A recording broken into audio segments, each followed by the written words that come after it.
like what was the intended solution for J? Like choose table 1. Yeah. Get the favorite table you found. What was the pattern for the XOR? XOR? Yeah. Like choose the XOR. I guess we can get started. Fractal one. That Yeah. one you do it because. Okay. Yeah. Hello, everyone. Just do every case. Yeah. Okay. Okay, so we're going to go through the problems roughly in order of difficulty. There will be a couple where there's relatively little to say about, and then as we go on, they will require more and more like corrective knowledge. So if it's taking a while and you have other things to run off to, that's totally fine. Yeah, stay for whatever is interesting to you. So I'm not going to lead most of this. I'm going to leave this to students more than that. So problem A. Problem A was the yeah. Okay, I didn't read it. I knew that it was straightforward, and I don't know anything more than that. Anyone have any questions about this? Anyone want to say anything about it? Okay. To do the math project. Okay. Do you want to tell what like the very bare bones of what the math is? Oh yeah, sure. I can just say here. Yeah. So you know the weight of the tungsten coins and the weight of the gold coins. You put them together in a pile. You know that there's 1 coin from the first pile, 2 from the second, etc. You can calculate the expected weight of the pile if they were all tungsten coins, and subtract that from the actual weight. That'll tell you how much extra weight there is, and that extra weight is unique depending on how many tungsten coins are in the pile. So you can ascertain that. Cool. Thank you. Next up was problem I. In problem I, you had very confusing format, but ultimately not a difficult problem. You had a bunch of capital O's and zeros, and you had to find zeros that were surrounded on length sides by capital O's. You had to determine whether there was 0, 1, or many of these. Now n is only up to 50, so there are up to 2,500 grid squares. We can just check each one of them.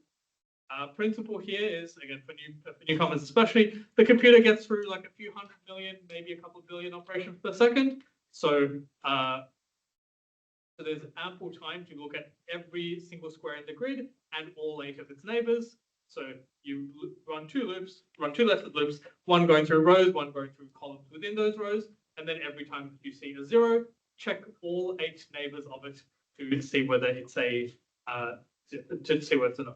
Yeah. I think one small thing that I can mention here is the ODJ trick. So how do you actually check all 8 neighbors? Can someone chuck me a marker? Sorry, I don't have a working marker right now. Thank you. So if you want to check all 8 neighbors, you can do this by just writing 8 cases. That's fine. But there is a nice way of getting through all directions in some sense, which is you declare some constant like constant twiddles, right? So you have 8 directions that you'll want to look at. So I'll call this the difference in the I direction, so in rows. So as I go through my 8 moves will be 0, 1, 2, 3, 4, 5, 6, 7. And so the difference in row will be -1, -1, -1, 0, 1, 1, 1, 0. And I can do likewise for the difference in column index. That will be -1, 0, 1, etc. So -1, 0, 1, 1, 1, 0, -1, -1. Yeah. And now I can, now for the neighbors of the cell ij, to go over the neighbors of cell ij, I can do for table 0 up to 8. And what I want to do is check the cell at indices I plus I plus di of k, comma, j plus dj of k.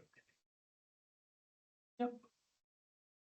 So as you go through each of the 8 directions, it will try adding these offsets to the base index of ij where you started.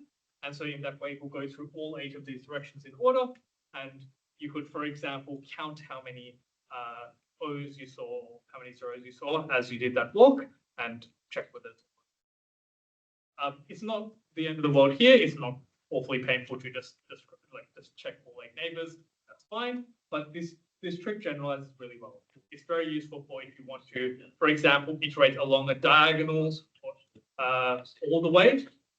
Very common thing. Likewise, if you want just 4 neighbors, if you just want up, down, left, right, then you just leave out every even index entry of these arrays. Yeah, there are several common variations. Good thing to have in your toolbox. Okay. Next thing to talk about is probably problem G, I think. Problem G was the balloons, yeah? Oh, yeah. Someone have an eraser? What is that? It might work, but like, is there, Do do we have an eraser? Okay, I have a solution for this, don't worry. There's the kitchen next door. First one was first English. Nice. So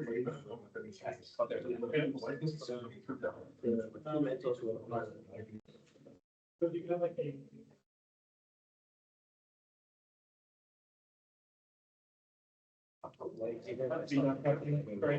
Also, does anyone have any like books or something that I could stack under here? Just to lift the laptop a little bit? My laptop. Yeah.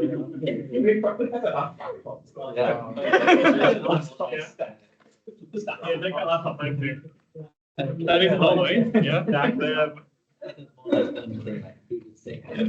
Oh, kind of gross.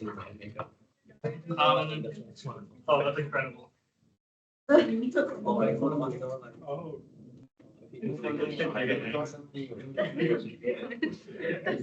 Expensive stack ever. Oh god. Alright.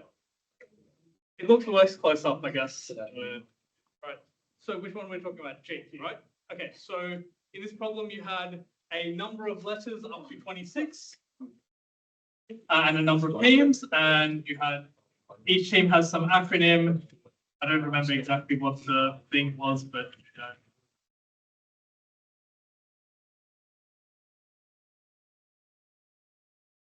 something like this, right? And so first thing that we can observe while processing is that any team that has the same letter more than once has no hope. So we can just exclude these. Likewise, any team that has a letter that's too big can also be excluded. Yeah. And then what remains is from the teams that we actually need to talk about, we want to select some biggest subset of them where we can see every letter, see all the letters at most. Yeah. So every letter, like we can't pick all 3 of the remaining teams because letters like P and M will be seen more than once in the totality of the string. Okay. So there's a couple of consequences of this. One is also that like if repeated letters are no good, then yes, the thing says the strings can be up to length 80, but actually only strings of length up to 26 aren't of any importance. Yeah. Another thing is that it's very natural to map the letters back to numbers, right? To record, we've seen the 3rd letter of the alphabet yay many times, etc.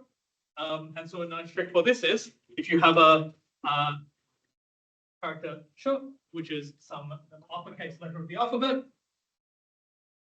then to get ch's index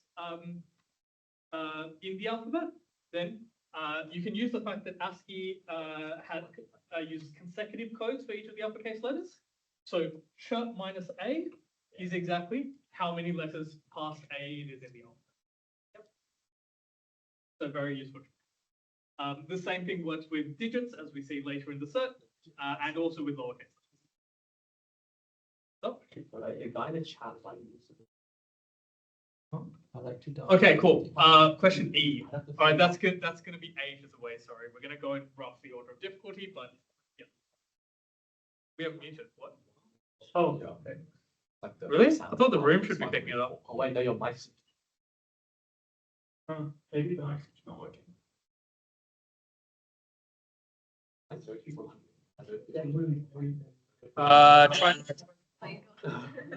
Try now. Try now.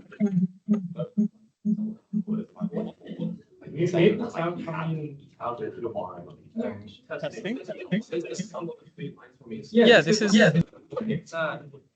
It's because the room is picking up the. But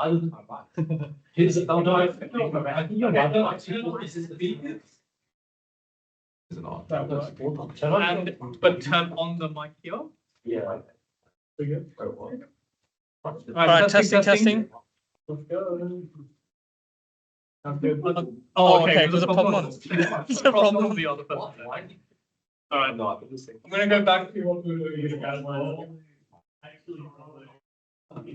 Actually, I can keep this anyway. All right, cool. If you are chiming in from online, we cannot hear you, so please send a message in chat to make sure that you get heard. Okay. Right, so we said that to get the index of a character in the alphabet, subtract from A, and so you can encode this as 18, 15, 8, etc. Right, now this is where we started to have problems, right? People who got stuck on this problem typically try to go with some kind of heuristic as to which teams you should try to satisfy first. Yeah. And it turns out that there aren't many good ways of doing this. To give you an idea of some complications, say there are 3 letters and 3 teams, but the teams are A, B, C, B, and C. Yeah. One natural heuristic is to say if there's a letter that's only needed by one team, we ought to pick that team so that we don't miss out on that letter, right? But this results in taking team ABC, and that locks us out of both of these other 2 teams. So actually, this is worse than skipping over the team A. Yeah. Even things like team length aren't the most useful heuristics. It might be the case that, for example, we have, A, B, C. Yeah, see? It has to be at least 2, so I think BC and then PB and then BC. You can do other teams as A, X, Y, Z, and then A, LM, and G. And then ABC would sort of block those 2, if that's what you're trying to show.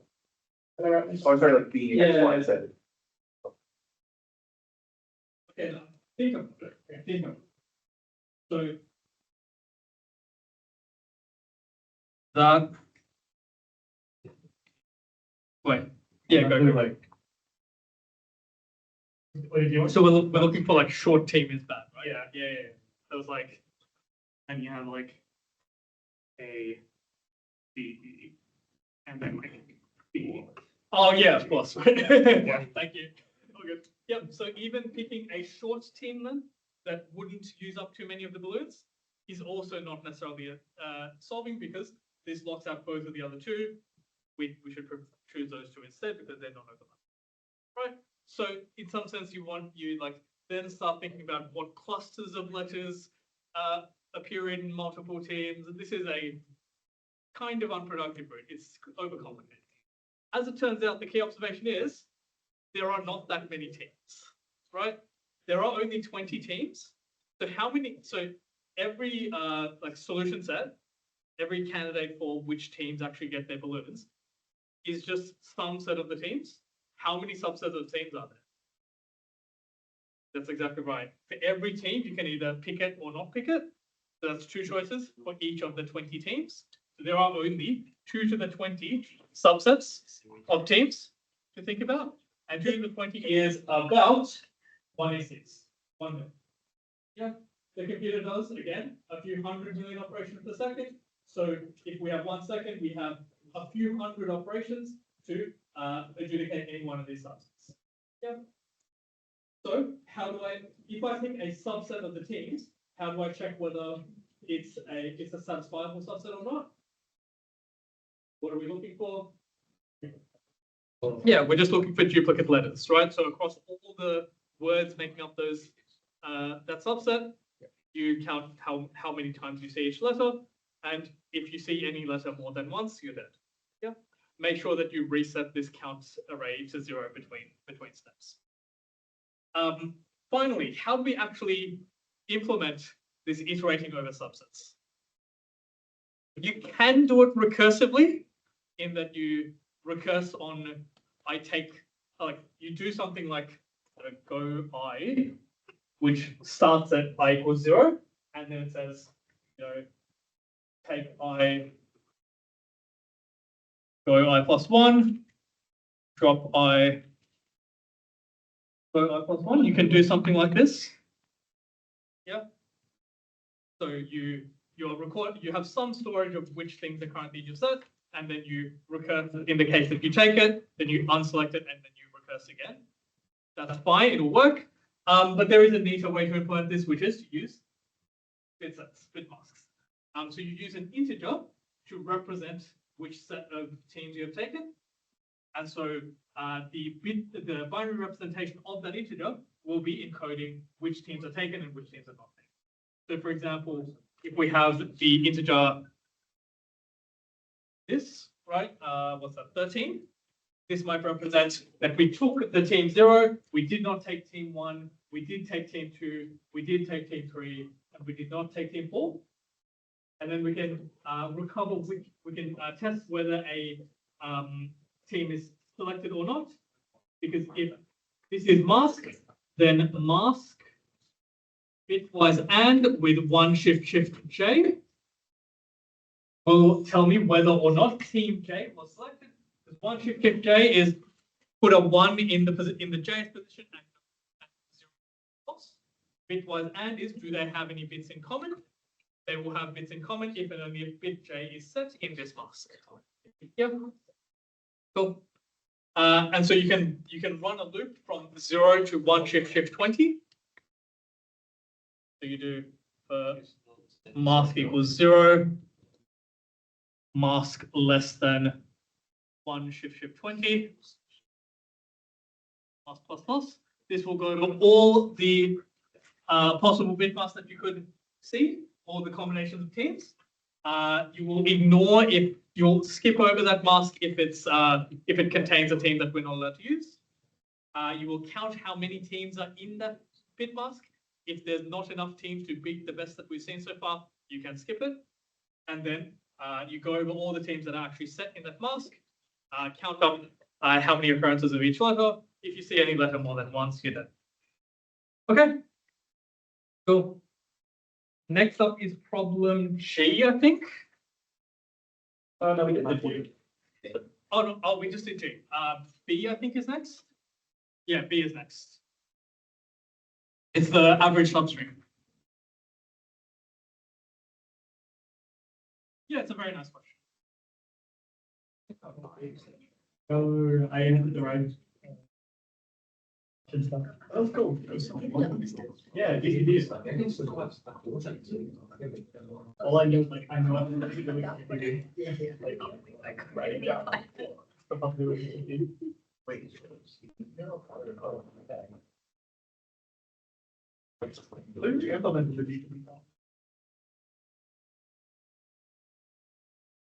Right, problem B. In problem B, you had a number, say 4096415,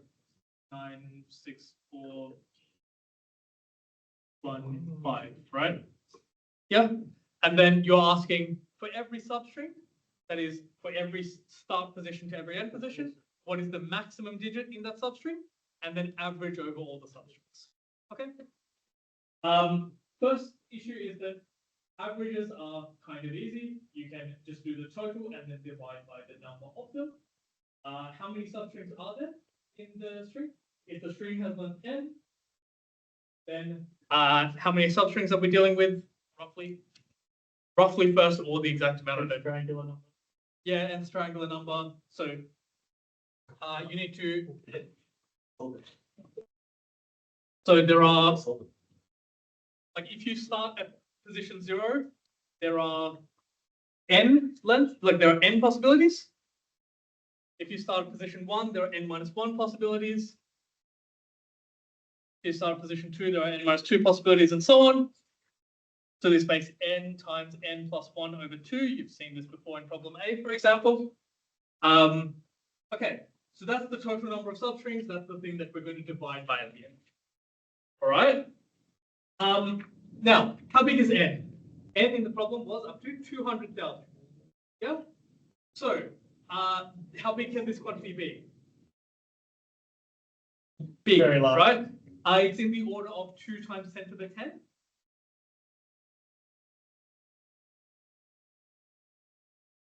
Yeah, because it's 285 times 285 divided by 2. So in particular, if the computer is only doing about 1 billion operations per second, then even if you could solve each of these substrings instantaneously, in like constant time each, then any method that looks at each substring and adds some amount to the total for every substring is going to be too slow. It's going to take at least like 20 seconds. Yep.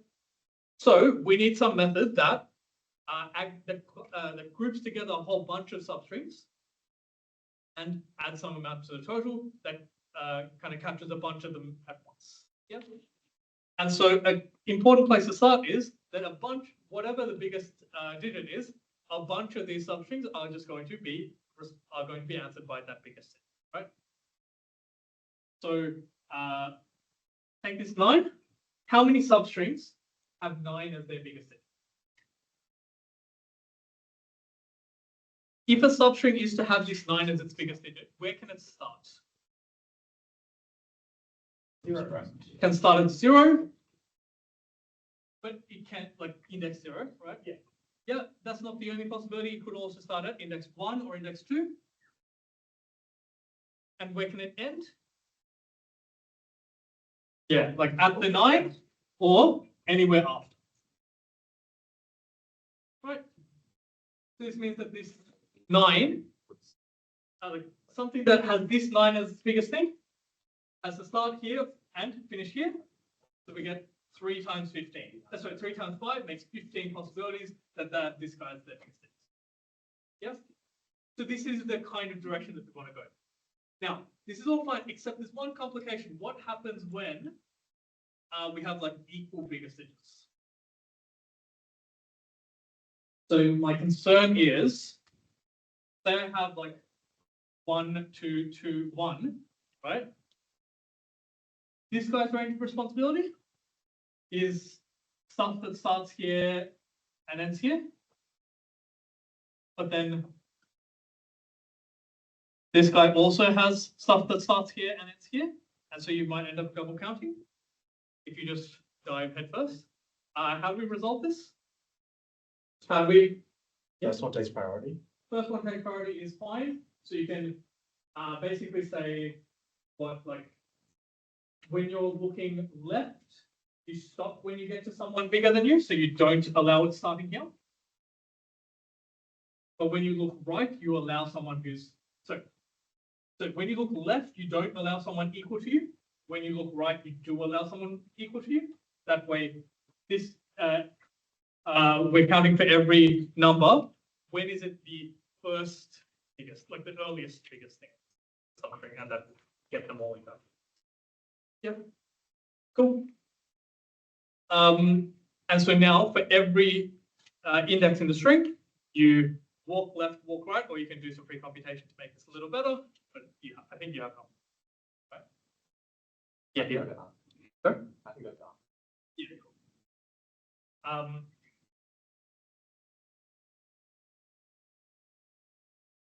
Yeah, so you can walk left, walk right. I'm sure there's some some explanation for why it's like amortized. It's not n squared. And then so then you can work out how far, like how many start points times how many endpoints for each guy, and then you add them up over all the possibilities. Yeah, so you add 9 times how many ranges 9 looks after. Yep. And then the one last complication is at the end you need to report your answer as a reduced fraction. So you need to divide out any common factors between the numerator and denominator. This you can do by finding the GCD of the two. Yeah, how do we resolve that complication? Oh, wait, I'd like a different method for counting. Go. Okay. Okay, so like another way to do it is want to figure out how many subarrays are the maximum you put at each number, right? So for example, the maximum Payments. Let's pick the number of max subarray. The maximum is Yeah, for example, like, that'll be the same as number of subarrays where max is that's what equal to 9. Minus the max number where the maximum is that's what I use for this, but I'll ask one to other persons. that's the A. Can you post that? And so calculating these is a lot easier because if you just have like your array, right, of things, if you're only allowed subarrays, but the maximum, like just in line, for example, you'll have like some like locked out. Other one. And then for this, you can just walk through and just and it's a lot easier to just add up the number of subarrays in each of these like empty ranges. And so to calculate number equal to 9, you can calculate number equal to less than 9 using this method. And the same for this, which will have like 2 less allowed squares, and just take the difference, and then you can multiply by 9, which is your weight, and that'll give you the sum. Okay.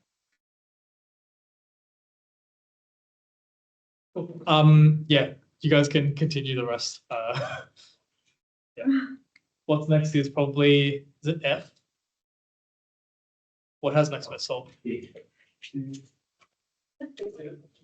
Oh, the D. Just go end, Frank, like go to the bottom page. Yeah,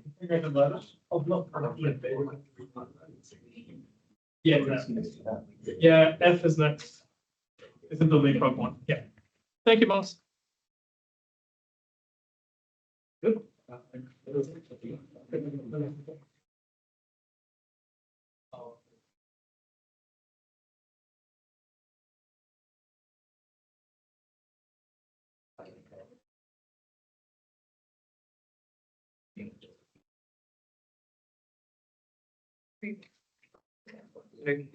So for problem N, we are given a simple encryption algorithm where it is based off the array D. I think this, yeah. So D is a length A plus.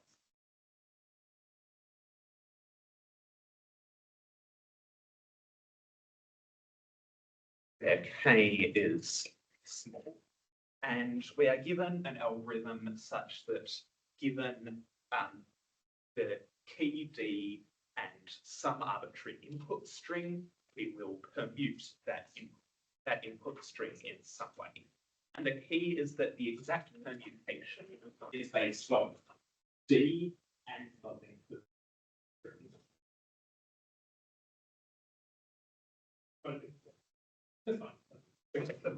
So Don't get smaller. we have the key and the length of the input string gives us some permutation, and then encrypting the string is just running permutation on the input, and then decrypting the string is just running the inverse of permutation at input. So we are given the literal algorithm to create the permutation in the problem statement. And if you just do it to the exact they describe the implementation, you end up with order Kn. And that is well within the time limit because K is up to 100 and is up to 2000. So 200,000 is small enough. And then once you have that permutation, the algorithm given in the problem statement, if you're encrypting, applying a permutation is pretty simple. You just iterate through and you say that output of I is input of permutation I, then applying the inverse of permutation is very similar, except we just have to do a P of I and is equal to input of I. Probably the most annoying thing about this problem is that it's hard to implement it without duplicating your code a bunch of times. So one thing that helps is calculating this permutation before the encryption or decryption, since it's really the same algorithm. And iterating backwards and forwards, you can abstract it or you can just do it as two separate branches. The other annoying thing is reading in the input because it contains strings and new lines, and that's always a mess. There are a variety of different static library ways to do that. They're all messy. Well, can I get you to talk about why is like what arises from having to duplicate your code? Why is this bad? If you duplicate your code, then if you've got a bug in one place, you've got to change it everywhere, and it's just bad. Yeah, that's exactly it, right? Like, copy paste bugs are real, and yeah, so very typical problem is I'm writing two very similar functions. I write some snippet in one, and then I need the exact same stuff or very similar stuff, so I copy paste. But then halfway through editing, I get distracted and I forget to like fix up the second one to do what is different. Or there's some fundamental flaw from earlier, and then I fix it in one but not the other. Yeah, these are very typical. So to the extent that you can write one function and call it twice, that's usually preferable. Which problem is next? Which problem is next? D is the best. Yeah. Yes, fair point. Hey, Python programmers may have enjoyed the input a little more than C++ did. Yeah. Oh well. We get one. Yeah, just a note because we're getting a little bit more schedule. So problem D, we have some array of length n, and we have two bears, x and y, that start in different positions of the array, and they take d moves, and at each move, they randomly move either left or right with an equal probability, with boundaries just being walls. So if you move left from the left place, you end up in the wrong place. And we have to find the probability that after D moves, they would have spent at least 1 unit of time in the same cell. And the obvious way to do this is just by trying each possible selection movements. So at each point of time, there are 4 different movements because each bear can move either left or right, and they both move independently. And 4 to the D is going to be way too large. I think D is around 30. D is 31. 31. So 4 to the D is too much. Fortunately, No, Miles, can you just make clear why is 4 to the 31 too large? Like, how do we estimate that? 4 to the 31 is going to be 2 to the 62. Yeah. And that's going to be about 10 to the 18. Yeah, so the approximation here is that 2 to the 10 is 1024, so about 1,000. And yeah, that's not a good number. So what we can instead note is that n is about 100. So let's try to find something where we can do it in n squared or something. So if we define dp of I, j, d as the number of the probability that they will collide at some point if bear X is in cell I, bear Y is in cell J, and there are D days remaining. So we have the base cases that if I is equal to J, we return 1 because they are in the same cell. The probability that they will be in the same cell at some point is 1. If D is equal to 0, then we return 0 because there's no more time for them to collide. Otherwise, we need to consider the 4 different cases corresponding to them moving in each of the different directions. So we have BP I minus 1, J minus 1, B minus 1, plus BP I minus 1, J plus 1, B minus 1, etc. And because each of these cases is going to be independent, we can just add the probabilities together and divide by the number of cases. The problem is that, like in the previous problem involving non-integers, we have to give the answer as a fraction rather than as the decimal floating point number. So what we can do is, instead of storing our numbers in floats, we can store them as rationals. So store each number as some form A over B. However, this can be kind of messy because we are going to end up with probabilities that could be of the order of 2 to 1 over 2 to the 31, which you could technically store, but you probably don't want to. What you could instead do is store it, since the denominators are always going to be powers of 2, you could store it as A over 2 to the B. And then you get some really nice optimizations, because when you're adding numbers, you can just find the difference in their exponents, multiply the numerator, but bit shift the numerator by that difference. Similarly, simplifying is just while the numerator is even, bit shift the numerator right and subtract 1 from the exponent. These can all be implemented really quickly if you're using C. Python is each.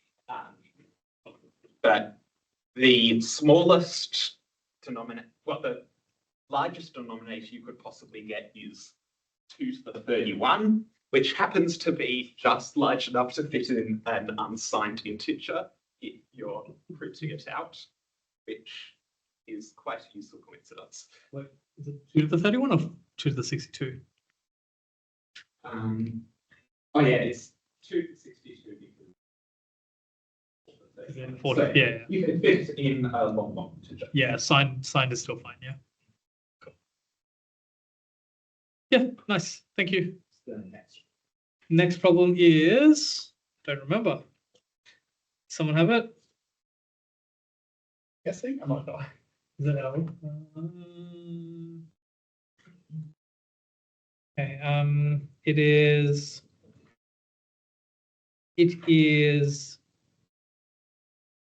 H, then M, then L. They have 14, 13, and 12 cells respectively. Interesting. Which I can delete the board. Yeah. Problem H is, which one? Launching orders. Oh. Okay. Who did this? We did this in a rather messy way. So Cool. Ryan, Shannon, did you guys? Yeah. Do one of you guys want to do it? I don't know how to talk about the Chinese remainder curiosity. Did you? Just know how to use the template. That's fine. Oh, Frank, did you guys? Yeah, H. Someone did. You guys, your team did it. Yeah. Yeah, nice.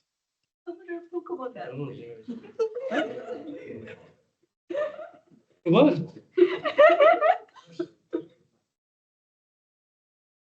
Don't worry, don't worry.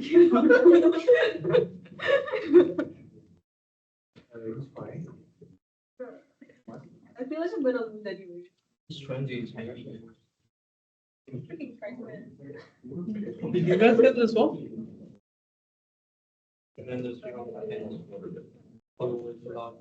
How much do you? Hey, you guys saw Tank as well, right? Nice. Well done. Yeah, Should- Chinese remainder tools. Well done. No, it's fine. So with H, there's a few parts, I guess, towards solving it. But the first main step is given the array, you're trying to recreate the column that is M mod N. So the first step is to try and recreate M mod N column. There's a few ways that you can do this. From memory with how it was, you basically know that whichever number that is first in the given array, you take the first element, and then you know that that is your first n. So then let's say, for example, this one has a state. I was gonna say, can you like recap the statement? Yeah. Because I'm not sure everyone will remember the problem I certainly don't. Okay. I guess so. They're just read out the whole thing, or? Okay, I mean, maybe like remind us of sample. Yeah, sure. So the sample that we're getting initially is D, F, E, A, C, B. You're trying to determine whether this is an order in which you could have picked out things from A, B, C, D, E, F. Yes, and we're trying to work out always picking the F. that through the given steps is something that is possible. So the first step is just figuring out like what would the n mod n column have been if we did want to achieve that. And so once again, this is like it starts from a zero index alphabetical list. So if we start with D, that represents starting with a 3. Because D is like the fourth letter of the alphabet. And then F is after D. So instead of F being the 6th letter, which is then turns into 5, because we already have a letter removed before that, it is just 4. E, because we've removed the D before it, is also just 3. I think that like the process of getting this is like a bit annoying, but I don't think it's like too algorithmically complex. It's just keeping track of what numbers or what letters you've already removed, so you know that what things you're ending up with. Something worth noting is that you always end up with a 0 because that's always going to be in mod 1. Just for the sake of making this easier to think about, I like to just have this in reverse order. So I have it as 0, 1, 0, 3, 4, 3. And this just represents my m mod n, where n is the index, starting at like a first index, I guess. So now that we have our n mod n's, we have to then ask ourselves, first off, the next part to ask is this possible? So Before we go on, what data structure did you use to get those 3, 4, 3, 1, 0, 1, 0? I used a Python list. Yeah, okay, fine. So incidentally, how do you do this problem? So the problem is fundamental, like, how big is the string? It is almost 20. Well, okay. If that string was 100,000, right? So you have 100,000 things, and you need to like delete and report for the subsequent letters, like what rank are you in what remains. Yeah. So again, to reiterate why that is, D is the fourth, i.e. index number 3, because 0 base, in the whole set. And then after D is removed, F is the fourth, is the index number 4 in what remains, etc., etc. What data structure helps you do this if the size was big enough that a data structure is necessary? Sorry? Use a set tree. Yeah, you can, but like what SQL data structure? Sorry? A rope. What? A rope. Because you need to like remove the stuff and then like get the indices of the things. I'm not sure what you're talking, like what the thing is that you're Like talking the about. STL rope. like a GNU rope. Oh, okay. It's not the answer that I had in mind, but maybe, yeah. Answer is order statistics tree from policy-based data structures in C++, right? Because you can delete. It's a binary search tree, but with the additional operations of like what rank am I and what is the Kate Smalls thing. It does exactly the things that we're after. You can delete from it in log n time, and you can look up my current rank in log n time. Yeah. The standard library. It is kind of in the standard library. It is. It's in a GNU extension of C++. So you need to include some particular headers. So it works with GCC, but maybe doesn't work with Clang and stuff like this. Yeah. So look into policy-based data structures if you want to find out more about this. It's a binary search tree which does things that a binary search tree should do, but for some reason the C++ set doesn't. Yeah. Out of the box. I've been sort of listening to Yeah, I mean, I'm sure whatever Python data structure for binary search tree does this. Yeah. Anyway, sorry. Again, all this is unnecessary because the n squared is perfectly fine when n equals 20. In fact, it's probably faster. Okay, go. Yeah, so once we have our n mod n column, the next step is just to see if it's actually possible to create or find an m to satisfy this kind of thing. The key intuition here is that we can actually just compare, I guess, various pairs of modular things. So for instance, anything in mod 1, like I said, is 0, so this doesn't really help us. But from mod 2 onwards, we check mod 2, and we can match that to all of the multiples of 2. So we compare it with, for instance, mod 4 and mod 6. And then what we note is that in mod 2, we have 1, mod 4 is 3, and mod 6 is 3. And obviously 3 and mod 2 is 1, so that is fine. We can repeat a similar process for all your things. So mod 3 would have to check mod 6. So 3 is 0, 6. And then once again, 3 is just 0 in mod 3.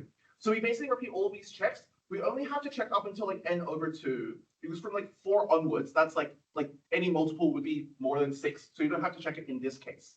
And in fact, just by checking this condition alone of multiples of the lower mods, still maintaining possible numbers, that is sufficient enough to show that there is or isn't a suitable m, like that satisfies every condition. If I keep writing lower, does this like block people's view of my like the rest of the board? I think I'm the only person who's sitting in like collinear, or maybe you as well. If you shuffle a little bit this way, then everyone else can see around the laptop. Okay. I think. The next step then is now like, well, at this point, obviously if it's impossible, you can just stop there and say that it's impossible. But the next step is just to find an m if it is possible. So I'm not sure, there probably is like an elegant way to do this. I'm not the one to use an elegant way. So the key thing to note is that we can always just use, for any 2 modulars, let's for instance try and say that we're trying to find a number that is 1 mod 2 and it is 0 mod 3. The key thing to note is that when you're comparing a number in 2 different like I guess mods, you can always just take the LCM of them, and if there is a solution that will exist within that LCM. So here we can just find a solution that does exist within mod oops, not mod 3, mod 6. And in this case it would be just 3 itself. And then we can sort of just keep track of that. And then we can actually just keep on applying this thing and adding on 1 extra mod condition bit by bit. So the next thing we have to add is that we are trying to find a number that is 3 mod 4. And we have to find something then that is in the LCM of that. So it is mod 12. And we have to try and find something. In this case, nice and easy, 3 still works. I think we can continue this process for the rest of the way through. But I guess like the bit that I'm glossing over for now is how we actually like find what satisfies both conditions. The way that I approach this is that this mod here on the left side that as I've written it is always conveying the satisfying conditions of all the lower mod bases. So what we have to do to maintain this is that if there was an m, we can continually just add 6 to it, or later on add 12 to it. So by adding 12 to 3, so we get 3, 15, 27, so on. We know that it will satisfy all the conditions we have for mod 2, for mod 3, for mod 4, and then later for mod 5, so on. And this is actually a relatively straightforward process because the most amount of times we have to add it is going to be like 4 times in this instance. Because if you had to add it more, you would exceed like the LCM, if that makes sense. So for instance, the next thing is we have 3 mod 12. What condition am I missing? 4 mod 5. So to sort of show that in action, I would go 3 plus 12. So 3 obviously isn't 4 mod 5 yet. If I add 12, it is still not 4 mod 5. So I add 12 again. Is that a 4 mod 5 yet? What is that? I don't think so. Add 12 again. And now we get to 39, which is in fact 4 mod 5. So now we're once again in the new LCM, which is mod 16. We have 39 mod 60. And then we finally just have to tie in the final condition of 3 mod 6, which this already satisfies. And so 39 is the lowest answer. Yeah, there probably is like a more elegant way to like do this process, but you kind of sort of add multiples of that LCM mod so far, and you are guaranteed that you're always satisfying things. And this will also always give you the lowest possible answer when one exists. Yeah, any questions? Just brute force up to see. Yeah, that works. I think, wasn't the LCM really high, of like from 1 to 20 or something? No, 20 million. It's not high. Oh, it's reasonably It's like, like how many 2s are you gonna get? You're only gonna get Of 2 to like 4. 16, yeah. 2 to the 4 times 3 squared times 5, 7, 11, Yeah. 13, 17, 19. oh, okay. It's not that bad. Okay. Yeah. Can you like talk to the like the intuition for why there is a solution and indeed a unique solution to the pair of mod equations? Sure. Okay. So the key thing to note here is that I'm going to first assume that the 2 mods we're comparing. The screen went flat. Oh, did I lose battery? I might have just like gone to sleep if it like. What the heck? Is the mic the laptop mic or the room? What? No. The backlight is on. The keyboard backlight is on. It thinks it's on, but the screen is on. Taking a vacation day. The back? No? It's so weird. What the heck was that? Hibernated. Something like this. Keep going, I guess. Hopefully people online can hear. So I'm gonna begin first with the case that the 2 mod bases I have are co-prime. So for instance, mod 2 and mod 3. As I've already mentioned, all the numbers up until their LCM. So in this case, let's say 0, 1, 2, 3, 4, 5 will have a different representation within this pair. So in mod 2, obviously it's 0, 0, and then 1, 1, and then 0. Oh, it's easier to do like that. And so what you notice is that all the combinations of the various mod things only have one solution every 6 numbers, and that sort of repeats. And this probably obviously extends for any co-prime, any pair of co-prime bases. In the case where the 2 mod bases do share a common factor, then that's kind of covered by the earlier check that we do here, which is that obviously if something in mod 2 is checked against mod 4 and mod 6, we know that like the common factor portion of mod 4 and mod 6 is already been covered for. So we know that they will be, I guess, able to like overlap with each other when we do that pairwise comparison later down here. Was there anything else to cover? That's basically it. Like in some sense, when the bases are co-prime, then mod 2 and mod 3 have nothing to do with each other. Yeah. So for every result mod 2, you should expect to see like you should expect to see all the results mod 3 for the various combinations within mod 6. And then when they are where they're not co-prime, then in some sense they should like the commonality should kind of take care of it. Yeah, that's basically all I've done. Awesome. Cool. Now, do people want to talk about the generalizations to this problem if n was not 20? I know a few of you know how to extend this to like make it more efficient.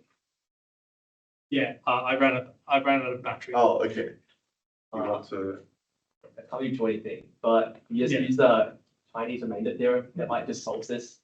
So Yeah, so the Chinese remainder theorem is a algorithm method for solving systems of modular equations. Exactly the thing that we're doing in this problem. Yeah, cool. Yeah. What's next? Oh, sorry, do you want to talk about? oh yeah, like this, but Oh, like there's no camera. So. yeah. Cameras kind of used.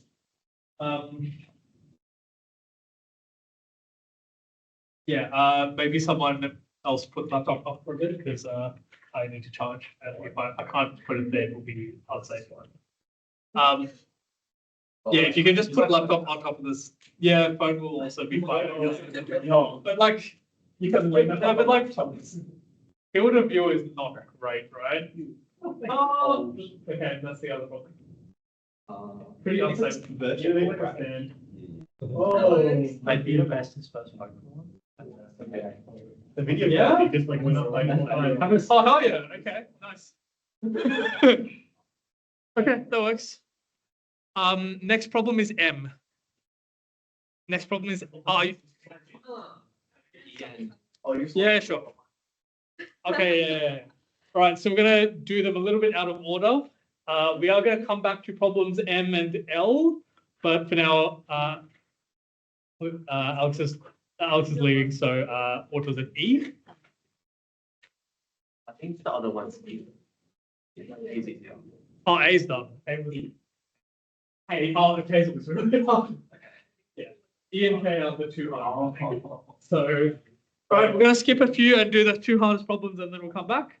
I think both these problems are seriously challenging. But still may have some teachable moments. That's okay. So given a tree, this is the one, the sample.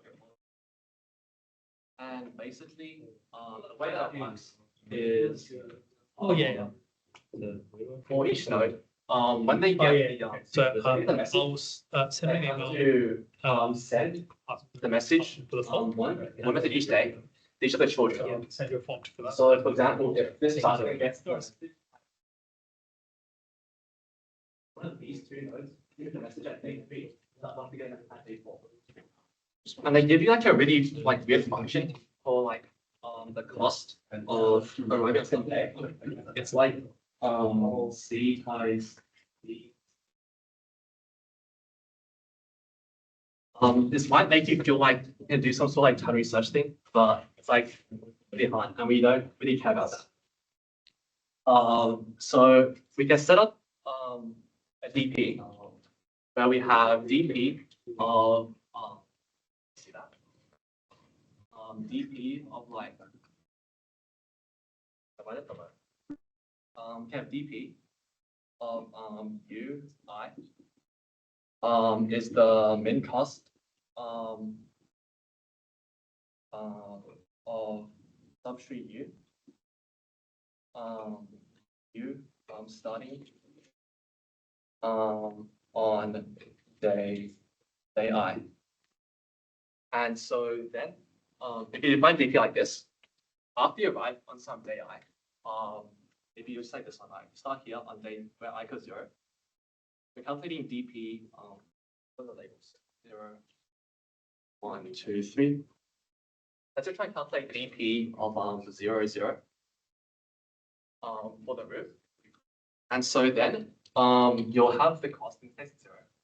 And you'll have to pick for each day, each of the 3 days afterwards, have to pick one of the subtrees they go to. And so you can get I draw a table here.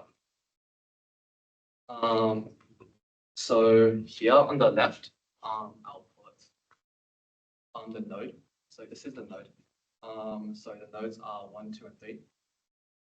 And here will be the day. And so here is 0, 1, 2, 3. So in each cell, we'll have DP of node and then day. And so transition for the root node example is the cost of a write on day 0, which is just 0, as you start there.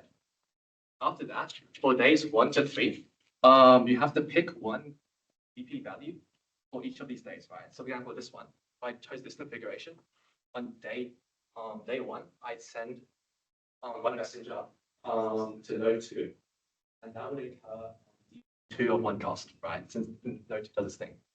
The next day, say I send it to node 1 on day 2, a DP of 1, 2 cost. And then if I send to node 3 afterwards, it will incur DP 3 of 3 cost. And so this here, you have to pick one node for each day in this route here. And so you can solve this using the Hungarian algorithm. You just plug these DP values into a matrix, copy your node code, and just run the Hungarian algorithm. And so we'll have n squared of n squared states, since the day can go up to n. The transition, it'll be order like number of children. This number of children like times n or something like that. But the number of children across all the things add up to n, since like n minus 1. And so like you try it out. I'm pretty sure the worst case is like order n to the power 4. And it just happens that that's fast enough to pass the time limit with n is 200. And so yeah, that's basically how we do that one. Any questions? The Hungarian part is ON3, right? Yeah, it's order n cubed. Yeah. But okay, so I should explain like the number of days, right? So when you do transition, right? Here is the number of children, and you think it's considered like number of children days, right? So for each node, we do Hungarian. For each day, the transition is the number of children cubed. And since the number of children add up to like a limited amount, it's not actually n to the power 5. If it looks like it, I'm pretty sure at least. The worst case that I could come up with was you have the capital city here, have some nodes here, and they're like n over 2 of these. And then for this node, you have rest of the children. So there's like that.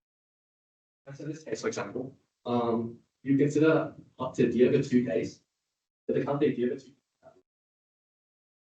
subtree, and there are like n over 2 children. And so if you consider just this one, I'll take n power 4, but this one will take like n cubed or something. So pretty sure there's a good round.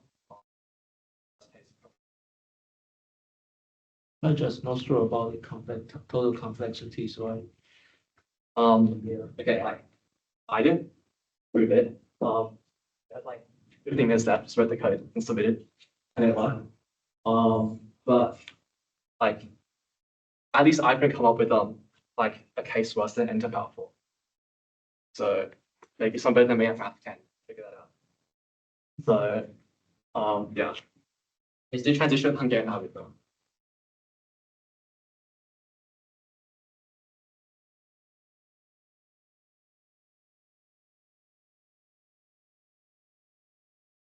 So, okay, and for the problem E,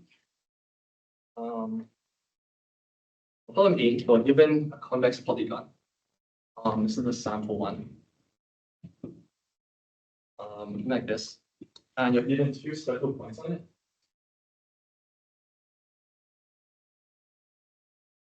So the goal is find a triangulation. This is the one they drew on the diagram, but it's not the best one. Find a triangulation such that the number of triangles between these 2 points is just one, right? There's one triangle between them. And so I'd be able to do it, but the way I did it was label these points 2, 3, 4, 5, and I had to calculate like a few arrays. So the first thing is that we'll first we calculate the distances between every pair of points. There's only 500 points, so we can without an n-cube solution. We'll consider like points that are adjacent to each other on the polygon as having distance 0, since the edge is already there. The other ones was nothing. So the first thing we do is we'll make one dp. We'll call it dp ij. This will equal to the min length. Length to triangulate the arc from I to j, like clockwise, for example, clockwise. So for example, dp of like 1, 2 would be 0 for the 3. 1 to 3, dp of 1 to 3 would be also be 0. For dp 1 to 4, maybe this is the shortest line. So you just draw the line 1 to 3, and that'll be the length of that line will be the value of dp 4. As a transition, for dp ij is equal to the minimum over all k between I and j. So do you know that if your I is 5 and j is 2, this will cross like the first point. So you have to include like, so to calculate dp like 40, for example, let's try k is 5, 0, 1. Right, so it's like not exactly correct. But yeah. It equals the minimum. Okay, so for example, I just consider like b of 5 to 2, right? I try k equals to 1, because 1 to like drawing this line here, and then solving on these two remaining marks. So that would be distance from I to k plus distance from k to j. It should be I plus dp of I to k plus dp of k to j. So it's like a bit long, but the idea is that given the current arc of the polygon you're trying to look at, you pick a point to draw a line of the two endpoints, and then recursively like try to solve the triangulation on those two, the two newly created arcs. So you calculate this, and so then I calculate min a, for example. So if I let the first point, what's min a? That's what b. For min a, I'm making the same one for b as well. Min a I to j is equal to the min length to triangulate the arc from I to j such that the triangle, with point A has like side like ij. That's a bit complicated. The basic idea is, for example, for min a, this value of min a of 0 to 2 is just 0, since there's only one triangulation and it's sided. For min a like 0 to 3, the cost would maybe be this edge here. For 0 to 3 would be this edge here, this line. Since this is the only line I can draw, such that A is like inside the triangle, so inside the edge. Like we have this edge line 0 to 3, and you can only draw this, you can only triangulate the segment this way, such that A stays inside it. And it's similar to this here, except that for all the case, right? And for the case, when you draw this the first triangle, the K has to this point has to contain A. So if I move A up a little bit, like up here, this is point A. You can't really turn the whiteboard. But for example, I'm not allowed to pick k equals 2, calculating min a 0 to 3, since that would mean I cut off a from this edge, so it's not inside this triangle. So it's basically the same transition as this, except you have an extra check to make sure your point A is inside the triangle formed by I, J, and K. And to do that, you just have points like I, J, and K. There's some point P inside it. To check if P is inside this triangle, you can, there's some few ways to do it. The way that I did was I took the cross product of like this vector and this vector, made sure it's on the inside, and did the same for all three. And that way you can check bits in. You can do any method you want. It should be pretty fast though. To calculate min A, ij, we do the same for min B. And so in total, that should still be n cubed, since all of these arrays take n cubed to calculate. After we have all of these, finally, we can iterate over all possible middle triangles. The problem says that they have to be separated by one triangle, right? And so we can maybe fix this triangle, let's say this one. We fix this middle one. We do this by just iterating over all triples I, J, K. And then you just have 6 cases, right? Which are just where points A and B can be. So you can maybe have point A be on this side, point B be on this side, maybe point A on this side, B on this side, point A this side, B on this side. And just loop through all of the cases and just add up. So if you choose A to be here, for example, this is A and this is B. The cost will be the sum of these side lengths plus min A 0 to 2 plus min B 3 to 0 plus dp 2 to 3. And then yeah, you do that brute force. All 3 parts are n cubed, and this is like at least the way that I did solve this problem. Drawing's a bit hard to read, but that's basically like that.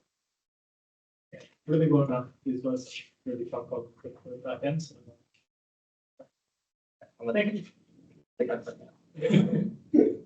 Right. What's next? M and L, I think. Do you have a device that can? I don't have Teams on my phone. Cool. Can someone offer their device for this?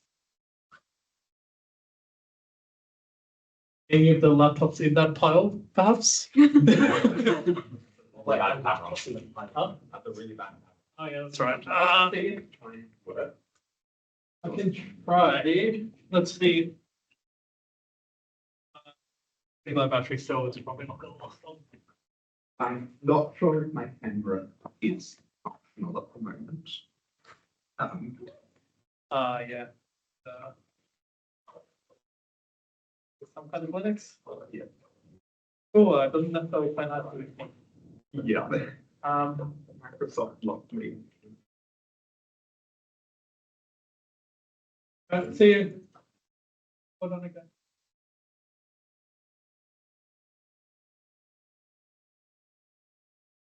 Yeah, the browser page for this. It will work.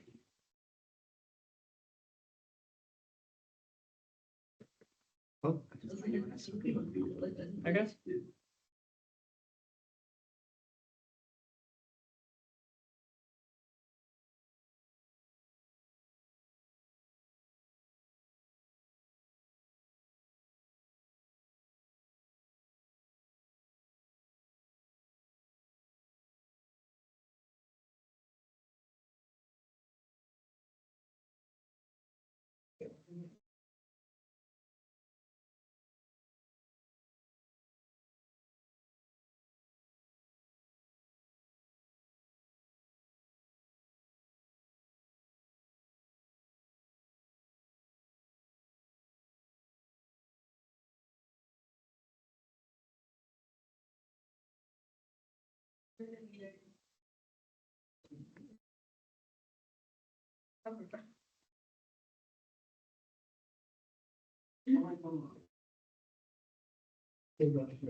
Recognize something I was insisting.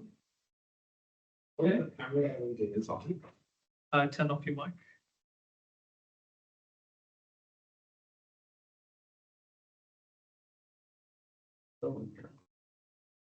Yeah, looks good.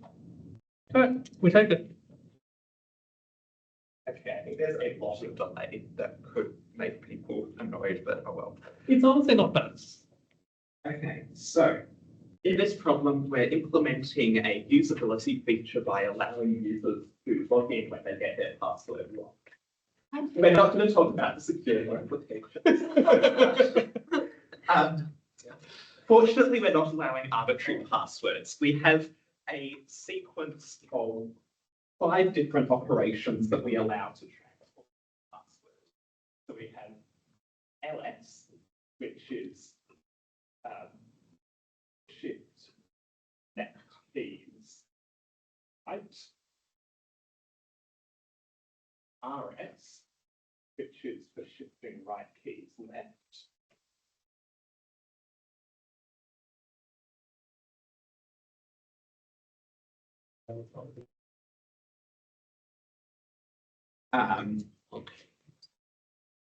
EC, we're just adding an extra character somewhere. MC, we are removing a character. And CL, this is the really annoying. If you don't have CL, everything is fine. But CL is we add caps lock. So if we have, and the operations we're allowed to use is at most one of these and optionally caps lock. So we can have caps lock and then right shift, but we can't have caps lock, but we can't have remove a character and then right shift.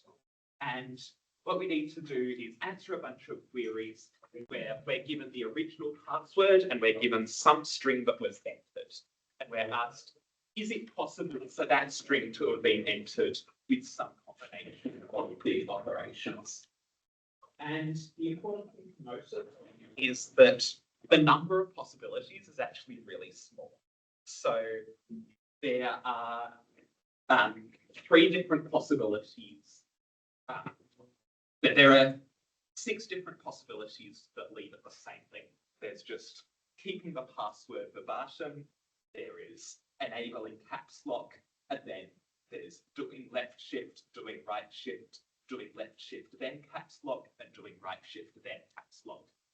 One important thing to notice is that right shift and caps lock do not go well together. In particular, caps lock of right shift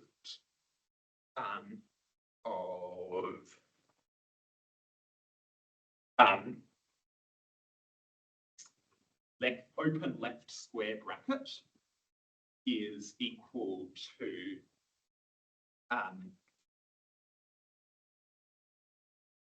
uppercase P, whereas right shift of caps lock of upper square bracket is equal to lowercase p. But as long as you get the order of those 2 functions correct, if they're the same length, you can just pre-compute the possible answers and just check if it's one of those possible answers.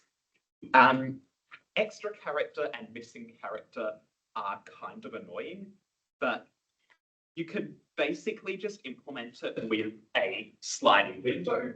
So firstly, they're completely symmetric. So if you have the checking if password and guess,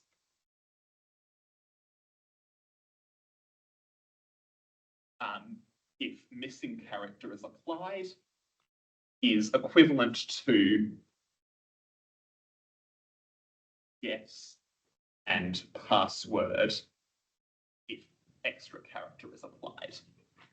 So it's more convenient to implement that in one function, where instead we have our strings called short and long. Obviously, do not actually name them short and long if you're using C. I don't think the compiler will allow that, but it's probably not a bad idea. Probably not a good idea to name things after keywords. and they will always differ by exactly one. So what we can do is we run through the two strings, and as soon as we find a single index where they're different, so in this case, at index 2, the short string is C and the long string is D, then we just delete that character from the long string, and now we check if the strings are equivalent, and that's the answer for the removing or deleting a character. We also have to check caps lock applied to removing or deleting a character. However, caps lock only has problems with right shift. For removing and deleting a character, we can just apply caps lock to one of the input strings. It doesn't matter which one. The reason caps lock has a problem with right shift is because right shift deals with transforming letters and non-letter characters. And for some reason, caps lock only applies to letters. It doesn't apply to non-letter characters. And this is just a really bad design if you're building a keyboard. So please don't actually implement this. All right. Any questions about M? That's good. Reasonably straightforward, just a big mess to implement. With actually implementing the shift, I had at one point in my code basically a list of strings where I was just encoding the entire keyboard. So I had like QWERTY A, S, D, F, G, H, and then all of this duplicated in caps lock, and then like the whole thing again backwards to the right side. And it took about 5 submissions before noticing there was a typo in one of these. So yeah, it's really a pain to implement, but once you've implemented it, it's relatively straightforward. I'll just mention again, like the caps lock for the caps lock thing. I guess that you have like it's not as simple as caps lock like to offer everything because there's like the symbols, right? Yeah, it's Okay, never mind. It's all of the problems arrive in like the place where the letters intersect with the non-letter characters and right shift. Yep. It's bad. Yeah, there are some sadistic problems out there. I think the final problem is problem L. Oh, is this it? Are we done? Talk about the really annoying triangle one. J, L, C, and J. I'll be done though. Yeah, we can talk about that to the extent that you want to. Oh, the trifecta actually. Problem L is a lot nicer than M. I don't like the length of my screen. Typos like every single one of them. Okay, so in problem L, Pretty cool. we have a bus that goes to some sequence of locations. Inputs are opposed. 1, Okay. 3, 4. And at each location, it either picks up or drops off somebody. We pick up 1, pick up 2, off 2, 3,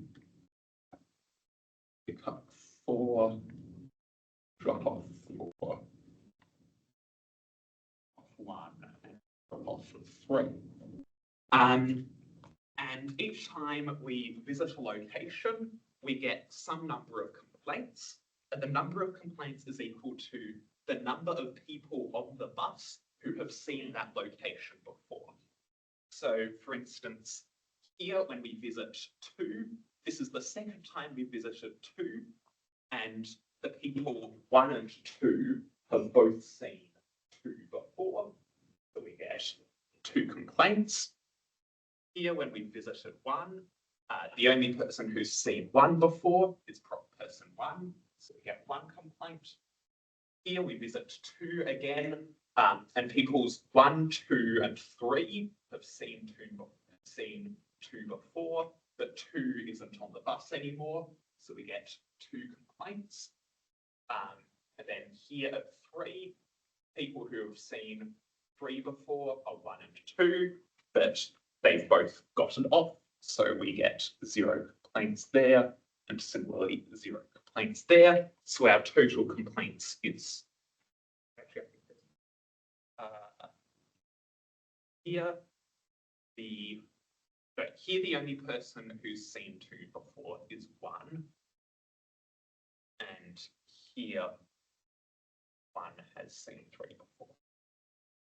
So the what we want to do is at each location, we want to be able to query how many people have been on the bus since the last time we saw this item and who are still on the bus.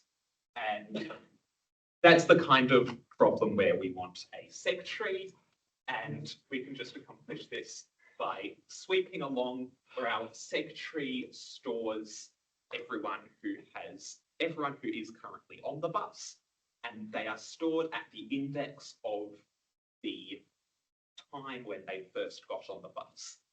So now when we reach an index, for instance, 3, we find the last time that we saw 3, and we say that everybody who got on the bus before or equal to this time is now complaining.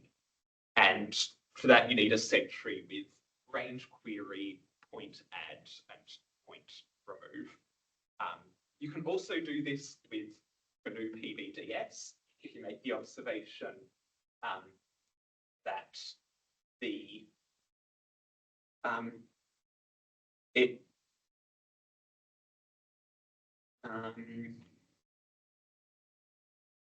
I think that might be. Okay, segment tree is the simplest solution to this. Yeah. Apart from the set tree, it's relatively straightforward.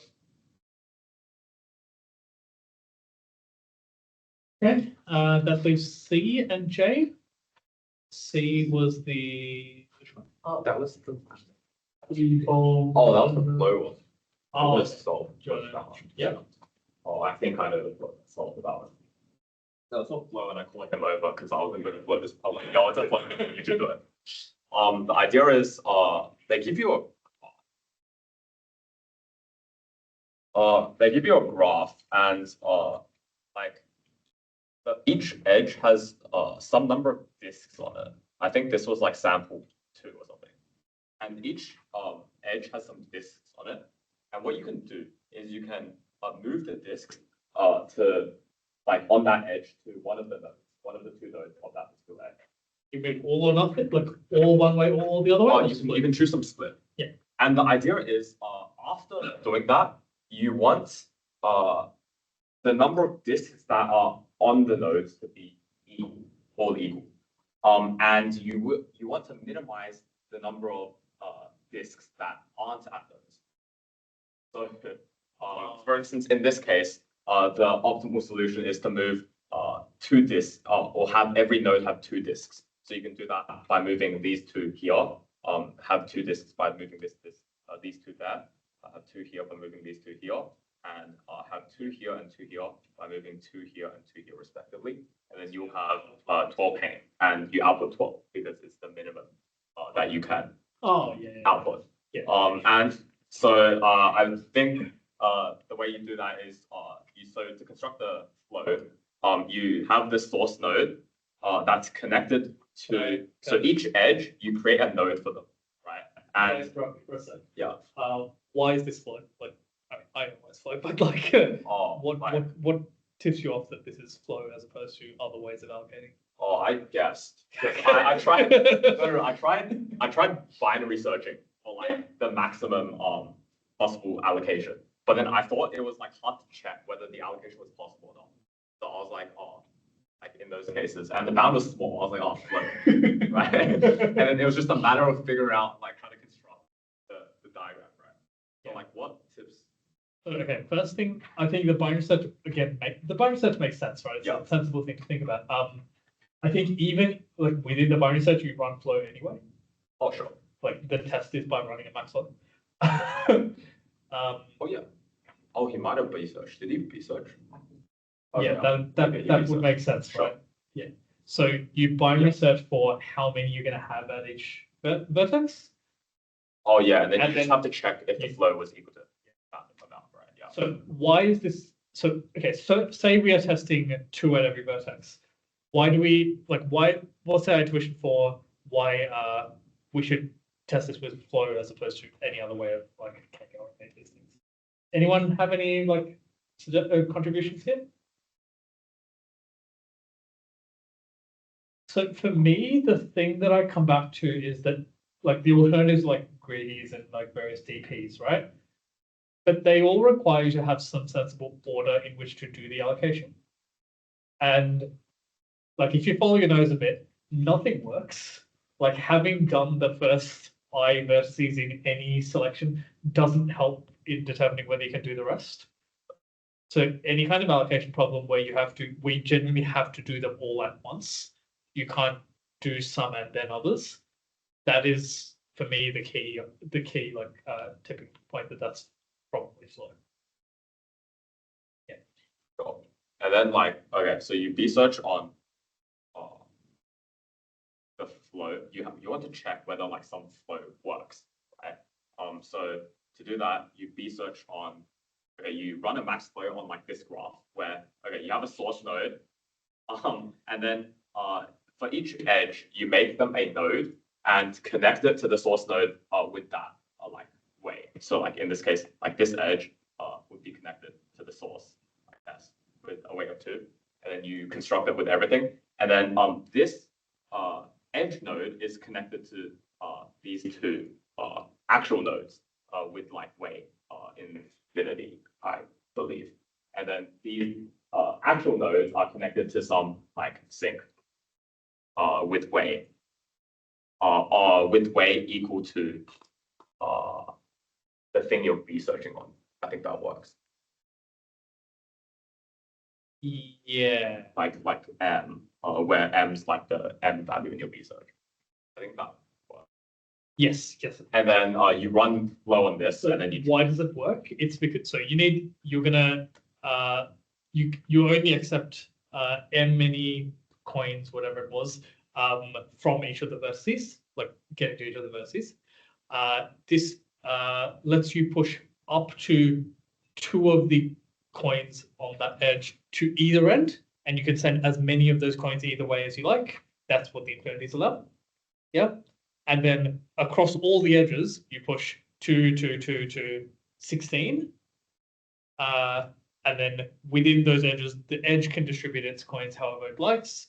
But so long as the max flow lets you send M coins from every vertex to the end, so M times N many coins total, then that means it's possible. If the max flow is less than that, then impossible recursively. Yeah, that was like the idea Yeah, of that now one. we're done. Yeah. Yeah. Yeah. And then Rapid variant, etc. yeah. And then last problem was the Pascal's triangle man. Evil problem. So okay, it was like honestly stupid problem. Like idea is okay, so you construct a triangle the same way as with the normal Pascal's triangle, but it's based off a truth table that they give you. And so I think Sam will have like the truth table being like 1, 0, 0, 0, and then how that would work is like this was the truth table. And so like if you just wrote out a few rows, it would be like 1, 1 is 0, 1, 0 is 0, 0, and you have like 0, 1, 0, and then 1, like 0, 0, 0, 0, 1. And then you can have another row where it's 1, 0, 1, 1, 1, 0, 1, and then it keeps going. And then the idea of this problem is you need to support 2 types of queries. The first type of query is they give you a particular cell and they'll ask you, oh, what's the value of that cell? And you need to print like whether it's 0 or 1. And the second type of query is they want to know how many ones are there from a particular row upwards.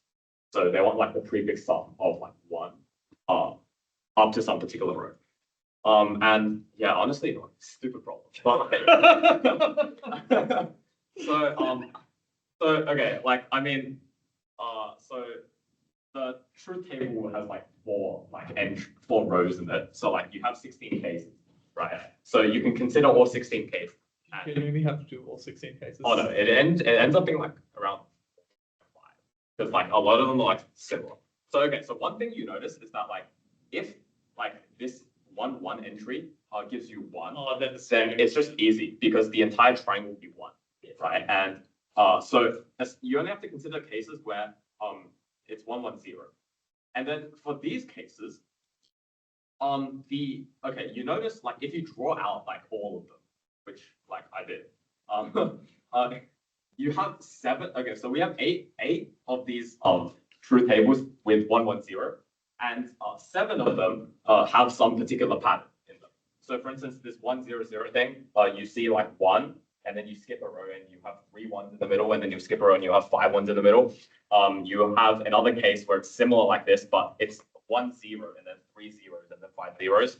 And then you have some cases where it's like a diagonal of zeros, and then you have a diagonal of 1s, and then another diagonal of zeros, and then another diagonal of 1s, and then another diagonal of zeros. So it goes like this. And then you have another case where it goes that way, and it's the same thing.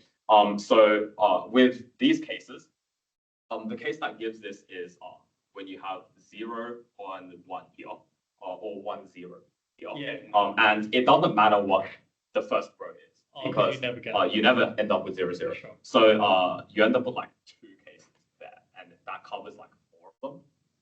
Like, yeah, some amount of them. The only annoying thing is like you get the XOR.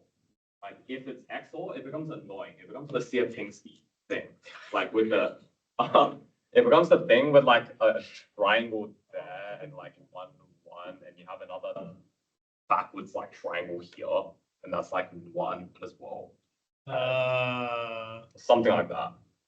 Like where you have a triangle like here. It's like Yeah. recursive. Yeah, it's something like that. And then the idea here is that, well, this is annoying to handle. Well, all of them are annoying to handle queries on. Like you have some massive formulas that you can write off. I had a bug in every single one of them. Okay, like the idea for this one is, okay, if I wanted to figure out the prefix, like to do the second query and figure out the prefix of your row, you can do a DP. The idea is if you let your DP of R be the answer for row R, like the idea of the CF, like this sort of a triangle, is that it repeats every power of 2. Yeah. And so like if I let like X be the largest power of 2 that I can have, to calculate this, you'll end up with like DP of X and then plus something. And then what this something is like if you consider what happens, like let's say this is row R that I'm what, and then this was like X, which is the largest power of 2. So this would be a full triangle. This would be a full triangle. And then you'll have like these 2 smaller triangles here. Yeah. And everything here would be zeros. Like everything in the middle would be zeros. And you have like those 2 triangles, but these like 2 triangles would calculate already, like up here. Yeah, it's not Right. but, yeah. So you just get like 2 DP R minus X. Yeah. Or something like that. And then you can run this DP, the transition order 1. So your DP is order R, and you can pre-compute it. And this will solve the second query. For the first query, the idea is you just recurse, because like let's say I have another triangle here, and then I'm trying to find some point here, trying to figure out what value that is. Again, you can figure out the largest power of 2. That's smaller than like whatever row you're querying. So here. And the idea is, okay, you again have these 2 triangles, and you can just sort of shift this triangle with the point you're querying up to like here, right? So you just like shift that there, and then it becomes the same problem again, and then you just recurse for the largest power of 2, and then figure out if it's in it, and then shift it up. And if it's not in it, then let's say it's here, then you know it would be 0, and you can just stop the recursion and return 0. Right. So all in all, it's like around 6 cases or something, and then yeah, for each of them, or this one, like this one's surprisingly like nicer to implement than all the other ones, even though it's like more annoying to think about. And then yeah, just write like formulas, and then it will work. So, yeah, that was Jay. All right. I think that's everything then. Yep. All right. Well done. Thank you. Funny problem. I think we will call it. Thanks, everyone. Very nice. Again, thank you to the team from America East for putting together these problems. Oh, is that where you got them from?